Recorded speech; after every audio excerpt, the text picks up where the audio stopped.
Magandang araw po, welcome po sa aking channel, Nov9 TV. Patalasasan po, meron po ba kayong mga properties na napapabayaan or non-performing assets? Plan nyo ibenta, pero wala kayong oras pagbenta nito. Kung ito'y pagkakatiwala nyo po sa amin, tawag lang po kayo sa aking numero, usap po tayo, gawan ko po ng video for free. Yes, libre po. Wala po kayong babayaran. Tutulungan pa namin kayong mabenta ang inyong property. Kami na po bala sa marketing, sa boosting, pati po sa paid advertisements, even sa tripping. Hindi na po kayo mapapagod sa pag-entertain ng mga buyers. Kami na po bala sa lahat. Tawag lang po kayo. Nandito po tayo ngayon sa Santa Rita, Pampanga kung saan meron po tayong bagong video presentation. Isang 2-story house and lot. May lot area po ito na 123 square meters at may floor area na 250 square meters. Titulado, buhay po ang may-ari kaya wala po kayong maging problema sa documentation o sa transfer ng title. Ito po ay along main road kaya pwede po kayong magnegosyo dito. Yan po yung balkonahe. At ito pong garahe ay napakalaki po ng espasyo. Pwede pong gawing commercial space po ito. Gawa ng ang inyong mga magiging kapitbahay ay may mga negosyo o commercial spaces. Ito pong bahay ay fully furnished. Lahat pong furnitures at wall frames ay galing pong Australia. Meron din pong source of water na Jetmatic water system at may nawasa. Pasok na po tayo. Ito po yung main door na meron pong glass panel at nandito na po tayo sa living area o salas. Mula po dito hanggang dining ay open concept lang po. Walang partitions kaya napakaaliwalas. Premium tiles ang ginamit sa flooring. Meron din pong sofa set and center table. Then side table with lampshade at may wall frames. Yan naman po yung hagdan. Mamaya po akyat tayo dyan. At dito naman po yung dining area na meron pong dining set at wall-mounted cabinet dun sa dulo. Meron din pong split type aircon. At dito naman po sa kabilang side ay may dark wood paneled accent wall with large built-in vertical mirror. May standing electric fan. Dito naman po ay may multi-pane window design na nag-serves as natural ventilation. At lipat naman po tayo dito sa may common toilet and bath na kung saan maayos naman po ang bathroom fixtures.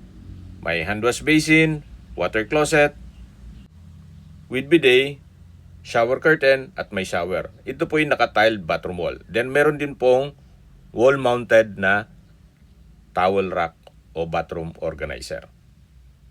Ito po yung toilet and bath dito sa ground floor. At mula naman po dito, lipat po tayo dito sa may formal kitchen na meron pong wall-mounted kitchen cabinet, granite kitchen countertop, may built-in cooktop, stainless sink with faucet, kitchen cabinet o storage ng kitchen utensils, may breakfast table. Ito naman po yung pantry at meron pong malaking glass window with blinds. At dito naman po yung access door papunta sa likod ng bahay na meron pong security gate. Ito po yung covered lanay na meron din pong service area. At sa dulo po ay may puno ng mangga na namumunga na rin po yan. May outdoor table and chair, grilling area o barbecue area. Sa dulo po ay may pocket garden, may countertop, at mataas po itong concrete fence. Tunghayan niyo po, napakaaliwalas. At sa dulo naman po ay may maliit na structure Balik po ulit tayo dito sa covered lanay na naka-polycarbonate roofing at yan po yung outdoor table and chairs. Yan naman po yung service area at babalik po ulit tayo dito sa loob ng bahay. Yan po yung security gate. Ito po yung access door papunta dito sa kusina. Ito po yung breakfast table, kitchen countertop, at ito naman po yung common toilet and bath. Dito naman po yung dining area. Sa dulo yung living area o salas na malapit lang po sa main door at garahe. Dito naman po ay may entertainment console at may wall-mounted flat screen television at floating shelves. Ito na po yung hagdan. Akyat po tayo, samahan niyo po ako. Dito naman po ay naka wooden staircase at metal railing and handrail. Meron din pong staircase window na nag-serve sa as natural sunlight. Yan po yung karugtong nung natural ventilation dun sa baba. Nandito na po tayo sa second floor. Ito po yung family area na malaki naman po ang espasyo. Maayos naman po ang pintura ng ceiling at wall, naka-tiled flooring, may sofa, may bench at side table. Yan naman po yung papunta dito sa unang kwarto. At ito po yung common toilet and bath. Ito po yung unang kwarto ay malaki naman ang espasyo. May split type aircon, may wardrobe, bed frame with mattress, bedside table, lampshade, high ceiling. At sa dulo po ay may glass window with blinds. Then meron din pong drawer and dresser. At dito naman po yung common toilet and bath na maayos naman po ang bathroom fixtures. Gaya nitong hand wash basin, water closet with bidet, hot shower set, shower curtain, tile bathroom wall, at may bathroom window. Yan po yung common toilet and bath dito sa second floor. At balik po ulit tayo dito sa hallway. Yan po yung family area at mula po dito tanaw na natin ang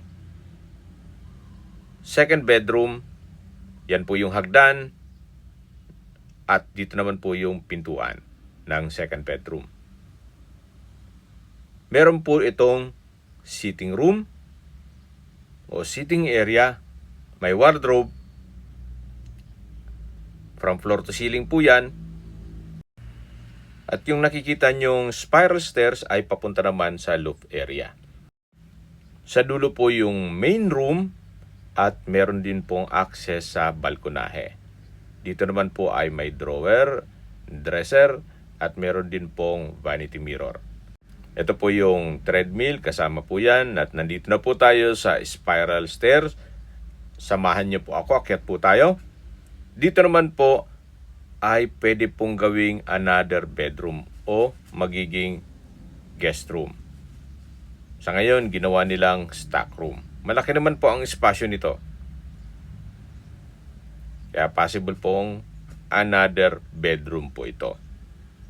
Especially kung malaking pamilya kayo. Ito po yung open below. Yan po yung sitting area o sitting room. At bababa po ulit tayo para check natin yung main bedroom.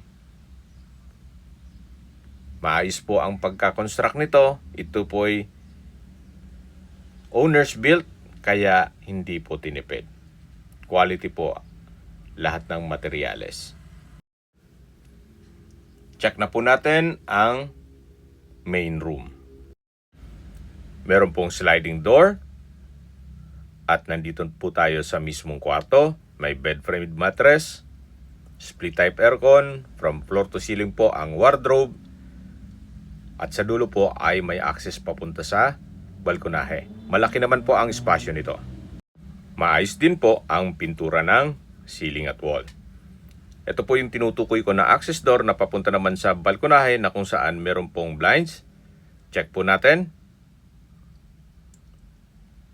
Yan po ang inyong mga magiging kapitbahay na kung saan meron pong mga negosyo na dyan. Ito po yung balkonahe, hanggang sa dulo po yan. Then meron pong glass blocks at meron pong glass wall and window. Okay, sa distance, location at travel time portion na po tayo. Mula po sa Santa Rita Public Market at iba pang mga business establishments, ang distance is 260 meters at ang travel time is 1 minute.